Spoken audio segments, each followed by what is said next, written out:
नमस्कार, मी ॲडव्होकेट राणी सोनवणे।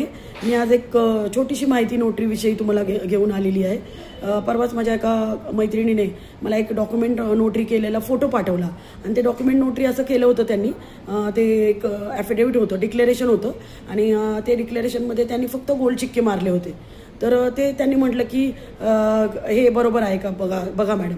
मग ते बघून मी त्यांना सांगितलं की नाही।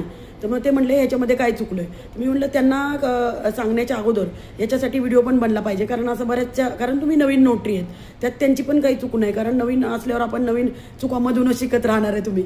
पण ठीक आहे, आता जे लोकांना चुकामधून नाही शिकायचं ते या माझ्या व्हिडिओमधून शिकतील, व्हिडिओमधून त्यांना माहिती मिळेल। तर माहिती अशी आहे की तुम्हाला जे डॉक्युमेंट तुम्ही नोटरी करणार आहे तर प्रत्येक पानावर तुम्ही गोल्ड शिक्का मारणार आहे आणि तुम्ही प्रत्येक पानावर गोल्ड शिक्का मारल्यावर जेव्हा ते डॉक्युमेंटची जिथं क्लोज होतो, म्हणजे समजा ॲफिडेविट वरील सर्व मजकूर खरा बरोबर असून माझ्या सत्यतेप्रमाणे मी माझी सही केली आहे, मग तिथं खाली तुम्ही तिकीटं लावता 25 रुपयाची, 5 रुपयाची 5 तिकीटं अशी लावता। मग तिथं ते तिथं तिकीटं लावता जिथं क्लोज होतो, मग तिथं ते 5 रुपयाचे तिकीटं लावले ते आपण कॅन्सल करणार आणि मग तिथं गोल्ड शिक्का आणि बिफोर मी आणि नोटेड अँड सिरियल नंबर असं असतं। म्हणजे तुम्ही जेव्हा फक्त गोल्ड शिक्के नाही मारायचे, शेवटी तुम्ही क्लोज करताना गोल्ड शिक्का, मी तुम्हाला नेहमी सांगितलं की गोल्ड शिक्का एकटा कधी येत नाही, गोल्ड शिक्का एकटा कधीच नसतो, त्याला एकटा राहायला आवडत नाही।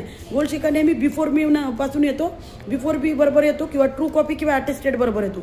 समजा ट्रू कॉपी असेल, अटेस्टेड असेल तर गोल्ड शिक्का ट्रू कॉपी आणि किंवा गोल्ड शिक्का अटेस्टेड, किंवा मग एखादं ॲग्रीमेंट असेल त्याचा आपण नंबर देणार असेल, एखादा ॲफिडेविट डिक्लेरेशन हमीपत्र काय पण असेल, गोल्ड शिक्का before me noted and serial number असं आहे ना।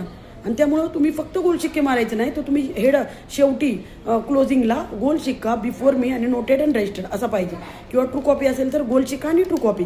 ट्रू कॉपी असेल तर तुम्ही तिकीटं लावू शकता किंवा नाही लावू शकत, ट्रू कॉपी असताना तुम्ही तिकीटं नाही लावली तरी चालेल। गोल्ड शिक्का आणि ट्रू कॉपी, गोल्ड शिक्का आणि ट्रू कॉपी ते पण शेवटी असेल।